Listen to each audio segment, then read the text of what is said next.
The Bridge of Friendship. In a town split by a river, two neighborhoods stood on opposite sides. Each side had its own group of kids, and they never got along. The children from the north and the south always competed in everything, from who could run the fastest to who had the best park.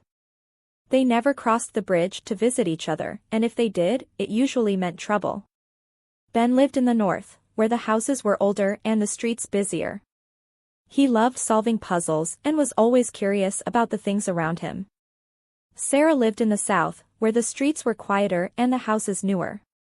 She enjoyed reading mysteries and had a sharp eye for details. Both of them had heard stories about each other's neighborhood, but they had never met. One day, something strange happened in the town. A beautiful statue that stood on the bridge between the two neighborhoods suddenly disappeared.